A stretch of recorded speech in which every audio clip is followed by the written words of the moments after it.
Fala galera, eu sou Yuri Costa e esse é o Ponte do Reino com o primeiro filme do segundo ano do canal. E a gente segue com a proposta dos meus últimos vídeos, criando pontes com um filme que também é uma continuação. Eu não sei se eu diria que esse filme é melhor que o original, mas sem dúvida é no mínimo tão bom quanto. Muita gente já me pediu para fazer pontes com ele por aqui e é nada mais nada menos do que Mulher Maravilha 2, ou como é conhecido, Mulher Maravilha 1984. Você vai ter tudo isso, mas não esquece. Roma não foi construída em um dia, não é? Mas já tem muitos dias. Então já deixa o like no vídeo, assina o canal e ativa o sininho e bora criar algumas pontes. O filme começa mostrando uma cena de infância da Mulher Maravilha numa espécie de Jogos Olímpicos de Temícera. Ela ainda é criança, mas está disputando uma prova com várias outras amazonas mais velhas e até que ela tá indo bem. Só que ela perde o cavalo no meio do caminho porque ela comete um erro muito grave. Ela passa muito tempo olhando para trás. E ela até dá um jeito de recuperar o cavalo, só que para isso ela precisou cortar caminho pela pista e acaba pulando um dos checkpoints. E por causa dessa trapaça ela até acaba chegando em primeiro no final da prova, mas a mãe dela impede de fazer o arremesso final de lança que ia dar a vitória para ela. Por quê? Nada de bom vem de uma mentira. Nenhum herói de verdade nasce de mentiras. Preciso nem dizer que essa já é uma ponte com o valor do reino. Às vezes a gente quer tanto uma coisa que a gente dá um jeitinho de conseguir, né? A gente cola na prova, faz plágio de um trabalho na internet, mente para não sofrer consequências, ou qualquer outra forma de trapaço ou corrupção. Um mero atalho para vencer.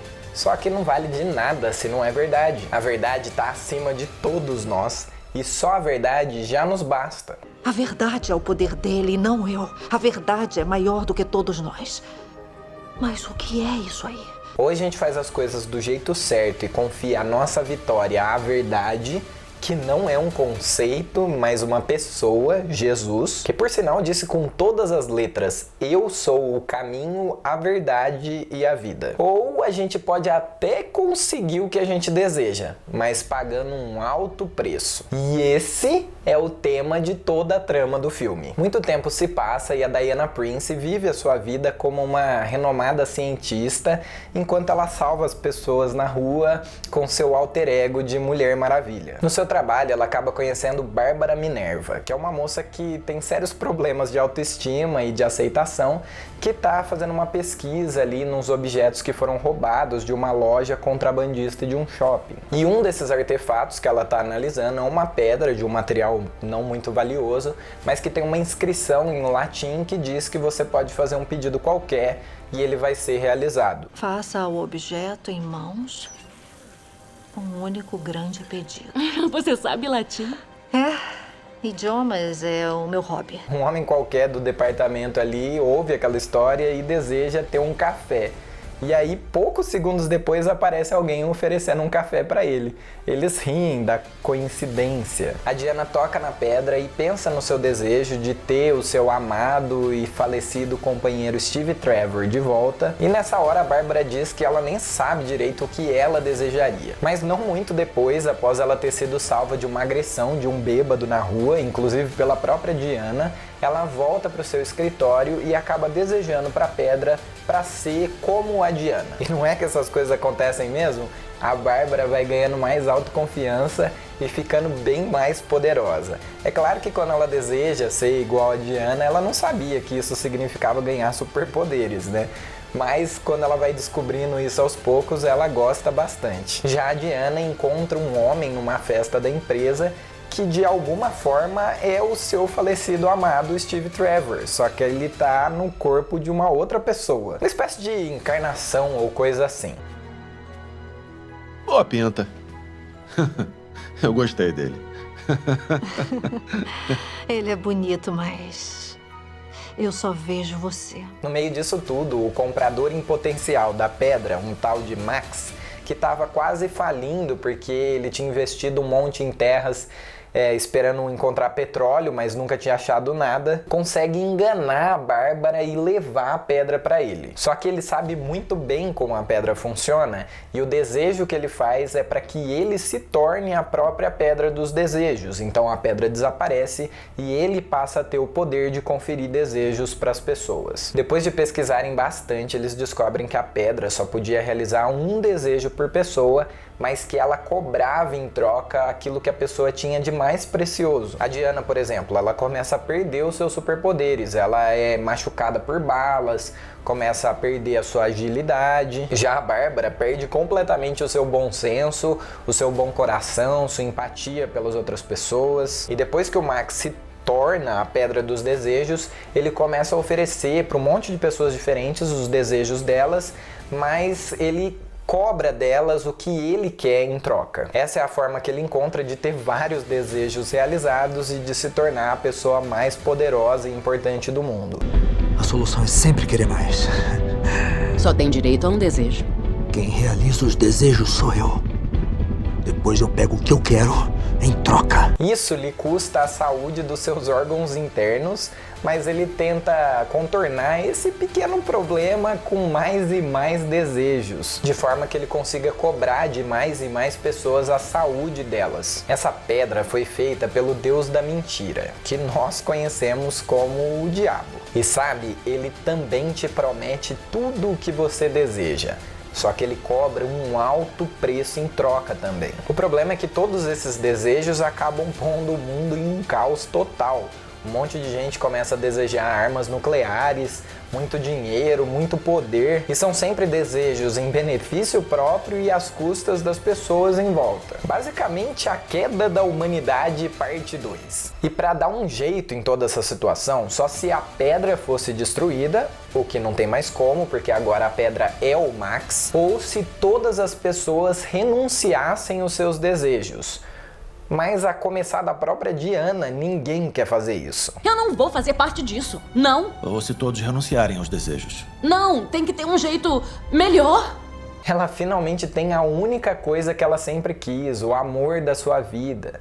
Poxa, isso não é justo, como que ela ia abrir mão disso? Mas ela acaba fazendo, pelo bem do mundo e da humanidade.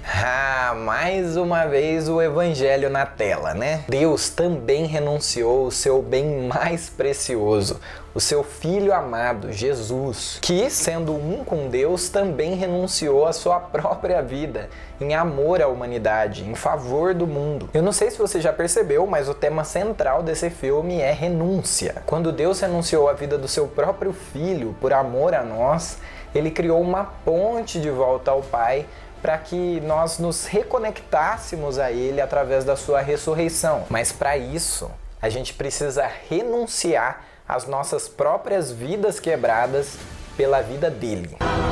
Eu renuncio ao meu desejo. E é aí, meu amigo, que entra a nossa difícil escolha. Você está disposto a renunciar? Algumas pessoas, diante dessa escolha, pensam como a Bárbara ou como o Max. Não, agora é a minha vez. É a minha vez de ser feliz, de ter tudo aquilo que eu sempre desejei. Mas como o filme também diz, o que é que isso tá te custando? Olha, se a gente não renunciar àquilo que a gente ama e deseja nessa vida por Jesus, a gente não vai ter parte com Ele na verdadeira vida, a vida eterna. Ou a gente rende tudo a Ele, ou a gente vai ter que pagar o preço dos nossos desejos. Um preço muito alto, que é o preço que o diabo nos cobra. O preço da morte, da separação eterna. Vale a pena ganhar o mundo inteiro e perder a sua alma? Mas o que isso tá te custando? O que tá me custando? Olha pra você. Não quero falar de mim. Quanto tá custando pra você? Cara, eu vou te dizer que a gente não precisa das coisas desse mundo. A gente não precisa ter tudo aquilo que a gente tanto deseja nessa vida. A verdade nos basta. Jesus nos basta. E um relacionamento com Ele é muito mais e muito melhor do que qualquer coisa que você possa ter ou desejar nessa vida, nesse mundo caído. Então renuncie os seus desejos e você vai ser livre para voar. A Diana se sentia presa, primeiro ao seu passado, ao Steve Trevor, a quem ela tinha perdido, e depois ao seu próprio desejo, que trouxe ele de volta, e ela não queria perder aquilo de jeito nenhum. Ela invejava a liberdade liberdade da Bárbara e o dom do Steve de voar, mas só quando ela renuncia essas coisas todas que aprendem é que ela se torna verdadeiramente livre. Livre das mentiras de Satanás, livre dos desejos desse mundo, livre para voar e seguir em frente, olhando para frente. Você é tão agradável, tão livre. Sinceramente, eu tenho que admitir. Eu invejo isso. Tá, e alerta de spoiler, como se eu não falasse o fim em todos os vídeos do canal. Eu acho incrível a forma como esse filme termina. Não numa grande cena de luta, como geralmente acontece nos filmes de super-herói, mas de uma forma tão super quanto. Só que em vez da Mulher Maravilha usar a sua super força, o poder que é usado aqui é a verdade. Não para matar o Max, que era o vilão da história. Não, porque o Max também era uma pessoa, enganado pelo pecado e pelos prazeres desse mundo, enredado também pelas mentiras do diabo. Mas a verdade o faz enxergar, o faz abrir os olhos para aquilo que é realmente precioso para ele e o faz renunciar ao seu desejo pelo poder. Alistair! Eu renuncio ao meu desejo! E essa é a verdadeira vitória, quando o vilão se redime, quando a graça, a verdade, alcança até mesmo a pior pessoa. E como eu disse, é tão super quanto porque aí todas as pessoas do mundo começam a renunciar aos seus desejos porque percebem que eles estão custando demais para o mundo todo. Afinal, de que vale você conseguir tudo que você quer se em alguns segundos o mundo inteiro vai pelos ares numa guerra nuclear? O Max no final encontra o seu filho Alistair, o abraça, confessa os seus pecados e pede o seu perdão, mas o filho diz algo que Deus sempre diz para cada um de nós. Você não precisa me deixar orgulhoso. Eu já amo você, pai. Você é o meu pai. Só que com a diferença, é claro, de que nós somos seus filhos. E curiosamente, depois de tudo resolvido, o filme faz questão de avançar alguns meses para que as suas cenas finais aconteçam durante o Natal. Por que fazer isso? Eu só vejo um motivo para isso. Uma inspiração divina para nos lembrar de qual foi a maior renúncia de todas. Não é incrível? É tudo tão lindo. E essas foram as Pontes do Reino com Mulher Maravilha 1984. Se você gostou, não esquece de dar o like no vídeo e compartilha ele com todos os seus amigos nas suas redes sociais. E falando em redes sociais, segue também o Ponte do Reino por lá pra gente interagir e você tá sempre por dentro das novidades aqui do canal Ponte do Reino. E é claro, bora criar pontes, porque Deus também fala com a gente através dos filmes e das animações.